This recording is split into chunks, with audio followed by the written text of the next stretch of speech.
rise, and most importantly, a major friend, big sister, and big brother to our organization.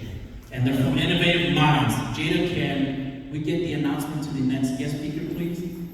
Yes, we can. I don't want to say their name yet. I'll read their bio. So, this person is a dedicated first-generation Hmoob American whose parents immigrated to the United States in 1976. With over 20 years of experience in the field of autism, this person is a highly skilled behavior analyst and has also channeled their passion for helping children with autism into founding the first Hmoob Autism Center, Innovative Minds ABA, and currently serves as the interim director of clinical services for Easter Seals, Central California, a nonprofit organization with over 75 years of experience in assisting families with children with special needs. This person, their commitment and expertise has made them a respected and influential figure within the autism and Hmoob community. Please welcome Ntawv.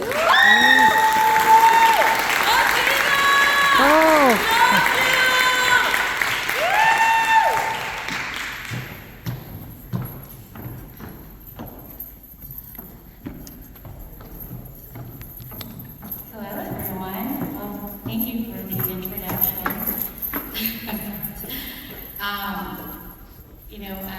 Misty was just talking about branding and our culture and the richness of our culture.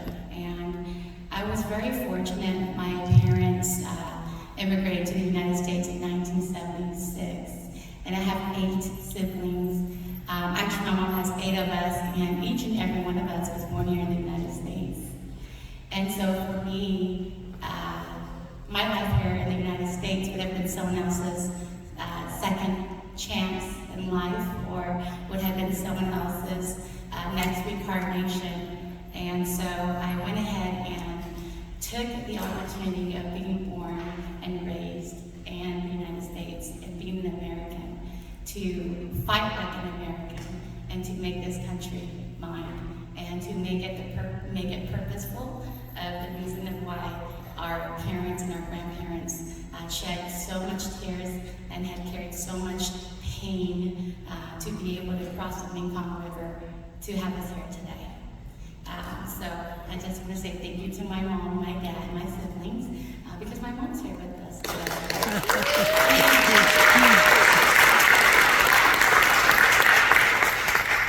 And then I'll go ahead and begin my speech.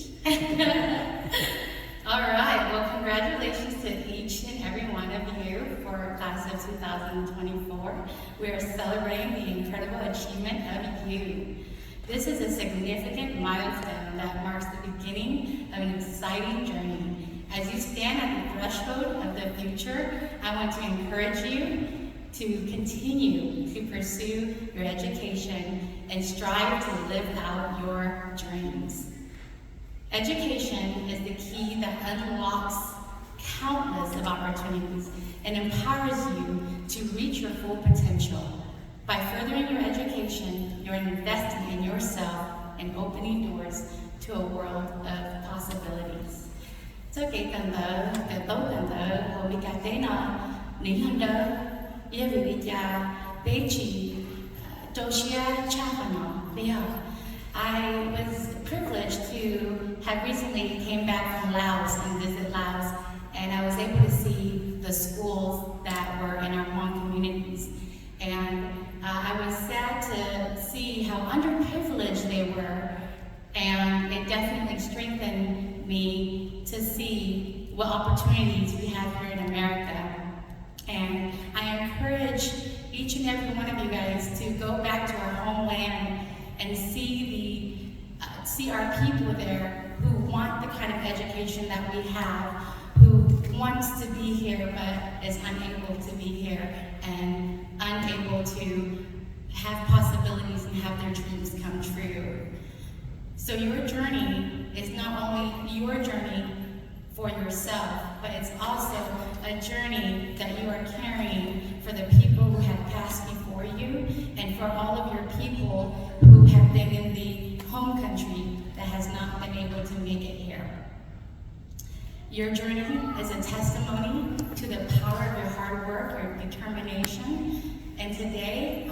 talk to you about the power that each and every one holds within yourself.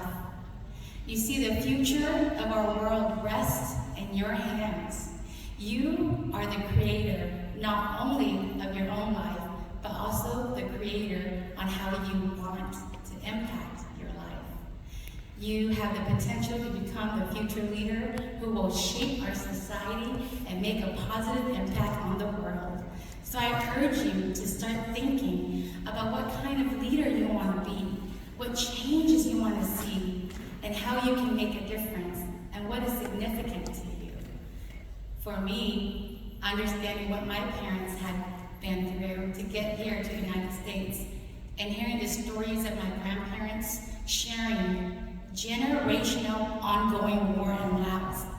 And yes, I said it, ongoing generational war happening in Laos, from the French trying to conquer Laos, to the Vietnam War. So this made me feel like I am the lucky one. Better yet, if you've made it this far, we are all the chosen one. I know I wouldn't be able to be as strong as they were.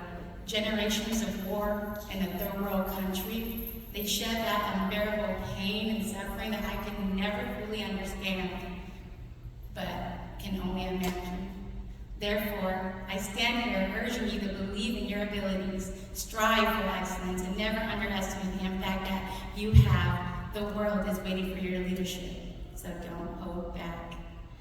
And as you continue your education journey, remember that your presence is not only making a difference in your own life, but also in the lives of those who will follow in your footsteps. It's your time. Congratulations to all the graduates of 2024.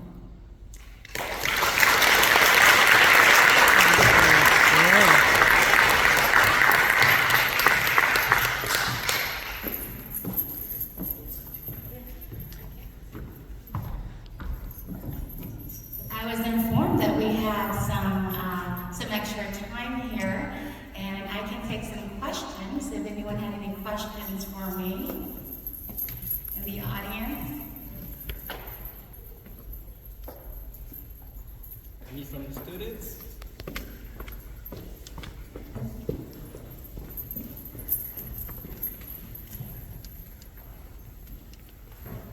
Thank you. I just want to ask a question on how you came to be what you're doing now. I believe you said you're the helping kids with autism. How did you come to this kind of conclusion, position? Well, I will tell you, your parents know you best, right? And you don't believe it until you get older.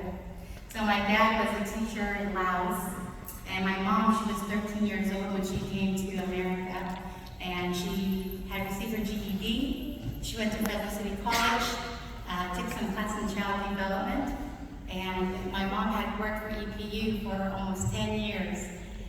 If you don't know EPU, it's Exceptional Parents Unlimited. And I had kind of seen my mom work with kids, and I've always been around kids. And for me,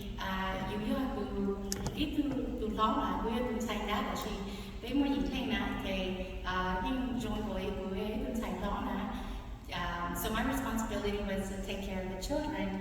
And so I started to have the intuitions of taking care of children, making sure they're fed, even before they ask for their bottle, making sure they're warm. And so I knew I wanted to work with children. And I had attended the Doctor's Academy at Sunnyside High School on my way on to becoming a pediatrician. But my freshman year in college, I had applied for a tutoring position. And I thought, oh wow, this is awesome. It's a tutoring position. I went in and it was a tutor for children with autism. And so I ended up being a tutor for children with autism, and there were a few Hmoob families as well. But the whole population itself, I thought, wow, these kids are so hard to work with. And I told myself, you know, I want to be a pediatrician to make sure they're well and they're healthy.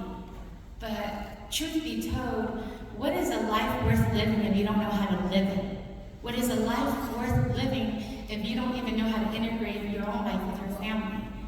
And I thought, you know what, this is going to be the most important job. And that's what I want to do.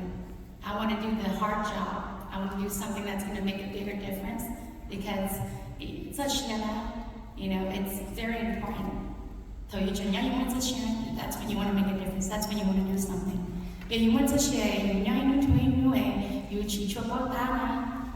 It's a hard life, and I wanted to help fulfill the families and the child's quality of life. And so it kind of starts with knowing that I like to be around kids and my parents teaching kids. And it just kind of grew with me wanting to help kids to be healthy and well, and then falling into tutoring kids with autism and seeing that it's so challenging, and that's what I wanted to do. So thank you. Long answer.